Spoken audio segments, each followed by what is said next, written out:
Kita beralih ke informasi perkembangan harga komoditas, di mana harga komoditas batu bara masih bergerak di zona merah setelah melemah 0,72% pada penutupan perdagangan Senin waktu setempat. Kondisi berbeda terjadi pada harga emas yang mencoba bangkit dengan menguat di 1,38% dalam sepekan terakhir. Harga batu bara masih betah berkutat di zona merah. Pada penutupan perdagangan Senin waktu setempat, harga batu bara kontrak Oktober di pasar ICE Newcastle ditutup di $427,5 Amerika per ton, koreksi 0,72% jika dibandingkan perdagangan hari sebelumnya. Melandainya harga batu bara semakin memperpanjang tren negatif yang sudah berlangsung sejak Selasa pekan lalu, dan dalam sepekan harga batu bara sudah koreksi 7,8% secara point to point. Terus melandainya harga batu bara diduga ditopang koreksinya harga gas alam EU Dutch TTF Euro yang tercatat 190,59 euro per megawatt hour. Posisi tersebut koreksi 22,5% dalam sepekan dan merupakan level terendah dalam sebulan. Melemahnya gas alam Eropa ikut menyeret harga batu bara karena batu bara merupakan sumber energi alternatif bagi gas.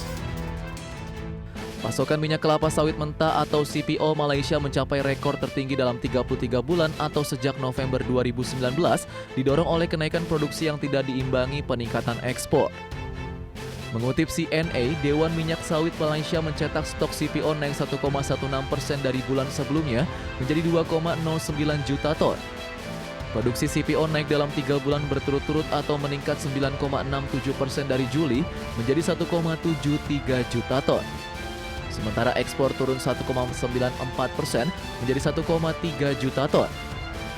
Asosiasi Minyak Sawit Malaysia memperingatkan ketidakpastian cuaca dan fenomena La Nina akan memukul produksi CPO dalam beberapa bulan ke depan. Selain efek La Nina, produksi CPO Malaysia juga dihadapkan dengan tantangan kekurangan tenaga kerja. Harga emas terus merangkak naik. Pada perdagangan Selasa pagi menjelang siang, harga emas dunia di pasar spot berada di $1.724,74 Amerika per troy ounce, menguat 0,04%. Harga tersebut adalah yang tertinggi sepanjang bulan ini. Selain itu, penguatan hari ini memperpanjang tren positif emas sejak Rabu pekan lalu. Sebelumnya pada perdagangan Senin, harga emas juga menguat 0,46% ke posisi $1.724,07 Amerika per troy ounce. Dalam sepekan, harga emas sudah menguat 1,38% secara point to point. Penguatan emas ditopang oleh merosotnya kinerja dolar Amerika Serikat serta ekspektasi pasar yang positif jelang pengumuman data inflasi Amerika Serikat. Indeks dolar kemarin ditutup di posisi 108,33 atau posisi terendahnya sejak 19 Agustus 2022. Dari berbagai sumber, IDX Channel.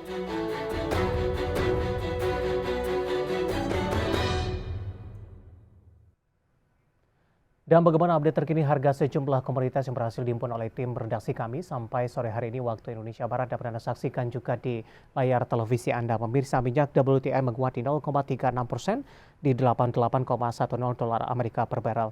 Nikel juga menguat cukup signifikan di 6,25% di $24.432 Amerika per metrik ton. Emas tampaknya berbalik arah melemah di 0,32% di $1.735,05 Amerika per troy ounce. Sementara CPO juga menguat signifikan di 3,58% di 3.820 ringgit Malaysia per tonnya.